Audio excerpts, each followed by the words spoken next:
Bonjour à tous, nous sommes le vendredi 1er novembre et bienvenue pour cette dévotion journalière des yeux ouverts. D'abord, prions avant d'entamer notre enseignement. Au nom de Jésus, Seigneur, merci pour la journée d'aujourd'hui. Seigneur, merci pour ce nouveau mois, Seigneur, que tu nous permets d'arrêter de voir, Seigneur. Merci pour tout. Merci, Seigneur, car nous avons pu tenir durant les 10 premiers mois de l'année, Seigneur, et tu nous permets de voir le 11e.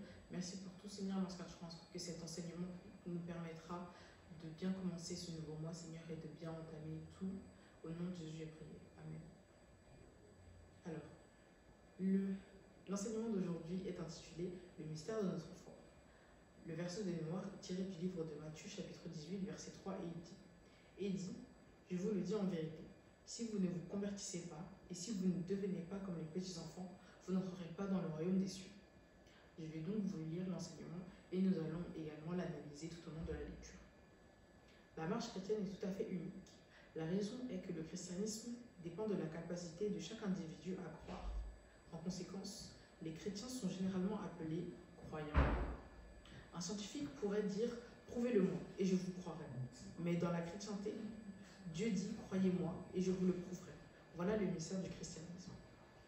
On comprend donc ici que par rapport à lorsque nous sommes face à un raisonnement qu'on veut qu'il soit philosophique ou alors logique, rationnel, scientifique, il est très important de donner des preuves, de donner des choses pour pouvoir faire en sorte que la personne en face de nous puisse croire ce que l'on dit. Par exemple, en mathématiques, lorsque on veut prouver que 2 plus 2 est égal à 4, on va par exemple prendre 4 oranges, on va donner 2 oranges à une personne et on va donner 2 autres oranges à cette même personne et on va lui demander de les compter et cette personne va alors croire que 2 plus 2 fait 4. Ou d'autres exemples, par exemple dans le domaine des mathématiques ou de la physique. Mais la différence ici avec la foi, c'est que la foi est quelque chose que l'on ne voit pas. La foi est quelque chose qui est propre à chacun, qui est propre à l'humain.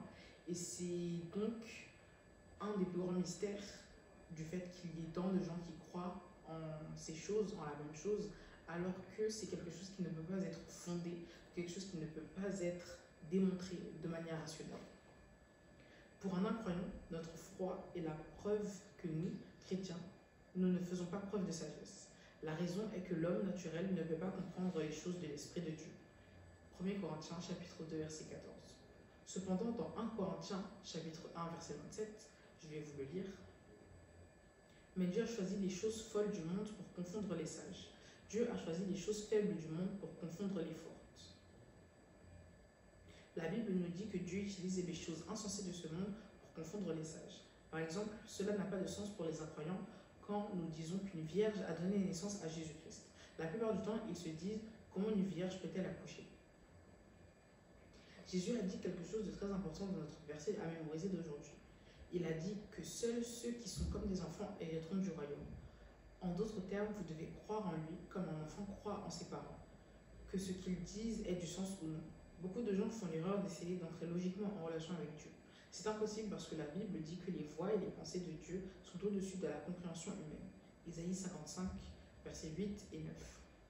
En effet, puisque, comme plus tôt dans l'enseignement, nous avons remarqué que la foi n'était pas quelque chose de rationnel, pas quelque chose que on pouvait penser cela logique, comme le fait de penser que lorsque le soleil est dans le ciel et que le ciel est dégagé, il fait beau et il ne pleut pas, il n'est pas rationnel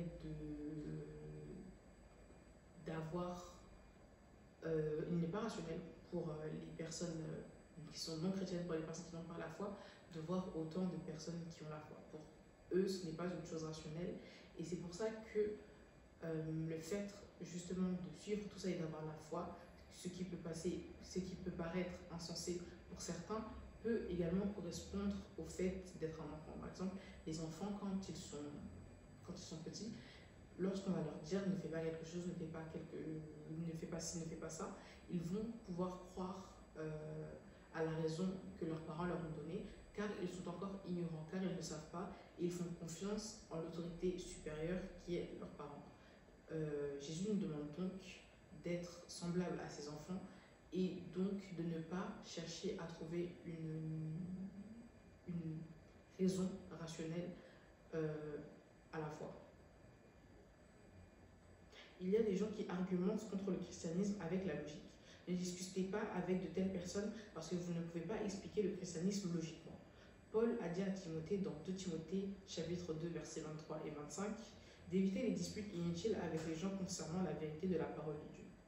On sait très bien qu'il y aura toujours des personnes qui ne vont pas être d'accord avec nous. Il y aura toujours des personnes qui vont vouloir argumenter se basant sur certains exemples, certains arguments que nous avons tort et que ces personnes-là ont raison. Il est donc important de ne pas prêter attention à ces personnes, premièrement pour ne pas avoir de sentiments mauvais, de sentiments négatifs qui germent en nous et qui se créent en nous, puisque le fait de débattre avec une personne peut justement causer à des sentiments qui sont négatifs. Et ces sentiments négatifs ne doivent pas être dans notre cœur, puisque dans notre cœur, il doit y avoir seulement de l'amour. Mais il est également important de voir que pour nous, la foi que nous avons, ce n'est pas quelque chose que l'on peut quantifier, ce n'est pas quelque chose qui a une certaine logique.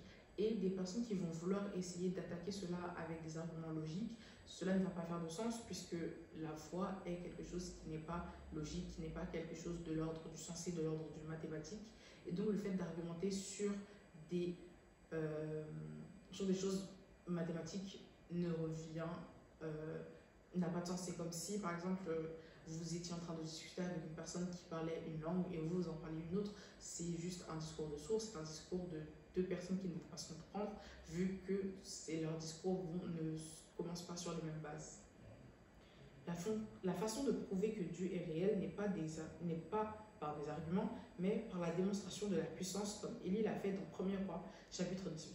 L'apôtre Paul a dit dans 1 Corinthiens, chapitre 4, verset 20, « Car le royaume de Dieu ne consiste pas en parole, mais en puissance. » En outre, Jean 4, verset 48 dit « Si vous ne voyez des miracles et des prodiges, vous ne croirez point. Peu importe à quel point vous essayez, vous ne pouvez gagner personne à Christ par des arguments. Une fois que vous avez partagé l'évangile de Christ avec les incroyants, confiez leur cœur à Dieu, car seul le Saint-Esprit peut les convaincre et les convertir. N'argumentez pas avec eux de votre foi chrétienne, demandez plutôt à Dieu de vous utiliser pour accomplir des signes et des prodiges afin que lorsqu'ils verront la puissance de Dieu à l'œuvre, ils se rendront sans opposer d'arguments. Bien-aimés, je prie que la puissance de Dieu soit évidente dans votre vie et que Dieu vous utilise pour conduire beaucoup de gens dans son royaume au nom de Jésus. Amen. Je vais donc terminer cet enseignement avec le point de prière. Père, utilise-moi pour montrer ta puissance afin que je puisse gagner ma génération pour toi. Amen. J'espère que cet enseignement vous aura été utile et j'espère qu'il vous accompagnera durant tout ce mois de novembre. Passez une bonne journée. Soyez bénis.